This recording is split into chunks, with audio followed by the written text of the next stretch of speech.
विचार करे वास्तव के अंदर कि वाहिगुरु का खालसा कौन है।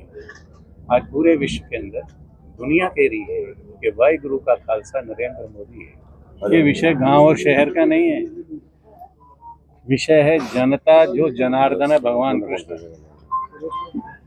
भारत का जो गीत है वो है जन गण मन अधिनायक जय। जन का मतलब होता है लोकतंत्र, गण का मतलब है रिपब्लिक डे। यही भारत के रूलर्स हैं।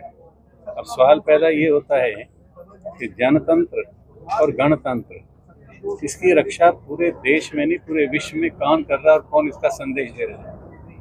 मेरे देश के माननीय प्रधानमंत्री एक शब्द का इस्तेमाल करते हैं, spiritual democracy. We are the mother of democracy.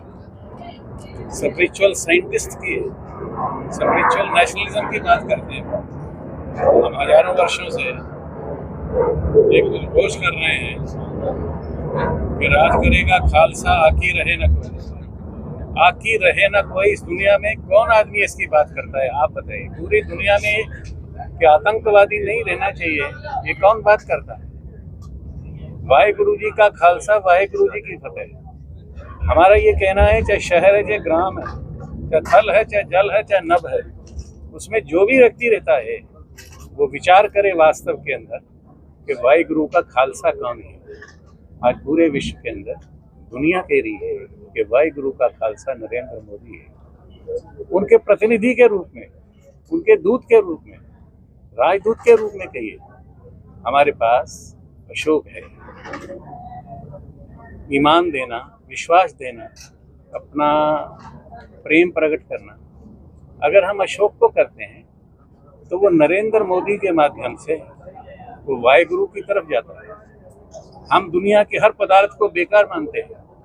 हम मानते हैं कि सब पदार्थ में ही कुछ होता तो 3000 सालों में 5000 युद्ध नहीं होते। अभी भी 70 युद्ध चल रहे हैं पूरे दुनिया में, जिनको रोकने का काम अगर कोई कर सकता है तो वाहिगुरु का खालसा कर सकता है। इसलिए पूरे विश्व में भारत बचेगा तो दुनिया बचेगी, और भारत को बचाने के लिए ये युद्ध चल रहा है। इसलिए इसमें पार्टियों का विषय नहीं, विषय है कि वाहिगुरु का खालसा कौन। इसलिए हम बोलते समय लोगों को गांव में कहते हैं, शहर में कहते हैं, इधर से पूछिए अंदर से, आपके दिल से आवाज आएगा, अंदर वाहिगुरु बैठा है कि आपका ईमान, आपका विश्वास किधर जाना चाहिए। तो अगर अकेले में विचार करेंगे, ठीक से विचार करेंगे, हाँ उल्लाह से विचार करने से नहीं है, विचार करेंगे तो मुझको लगता है, अभी लोग कहते हैं कि बहुत लोग इधर से उधर आ रहा है, वो दिल की आवाज़ सुनते हैं ना, वाहिगुरु की आवाज़ सुनता है।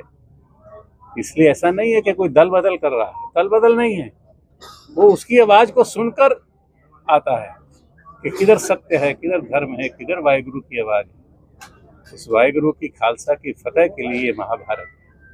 इसलिए इसमें हम सबसे निवेदन करते हैं, गांव और शहर, थल हो, जल हो, नभ हो, कहीं भी है, सबसे निवेदन करना है। पानी में भी तो चलता है, मछुआरा चलता है, आकाश में भी चलता है, हमारा एयरलाइन चलता है, एयरवेज चलता है। तो ऐसे सब लोग जो चलते हैं उनसे हमारा निवेदन है कि ये वोट प्रधानमंत्री का भी एक है और आपका भी एक है, तो आपका वोट प्रधानमंत्री के वोट के बराबर है। तो ये बचपन का झूला है, यौवन की फुलवाड़ी है, बुढ़ापे की काशी है, शक्तिवंदन है, किसान सम्मान है, ठीक है। और दुनिया के अंदर जो प्रॉफिट मोहम्मद भी नहीं कर सका, वो शक्तिवंदन के नाते देश के माननीय प्रधानमंत्री नरेंद्र मोदी ने किया है। G20 से G20 बनाकर 57 देशों को एक साथ मिलाकर पूरी दुनिया में वसुधैव कुटुंबकम का नारा दिया है। और ये जो कमल के फूल की नाली है, इस पर लिखा हुआ भीम संस्कृति। हमारे देश की सरकार चलेगी किसके नाम पर? डॉक्टर अम्बेडकर के हिसाब से चलेगी। अर्थात क्या मतलब? लालों की रोटी चाहिए, मलिक भागों की रोटी नहीं चाहिए। विश्वकर्मा सेक्टर की जिंदाबाद होना चाहिए, जिसको लोगों ने ओबीसी कहा है, SC कहा है, SD कहा है, उसकी फतह होना चाहिए। ये इस विषय, ये महाभारत है। बहुत बहुत धन्यवाद।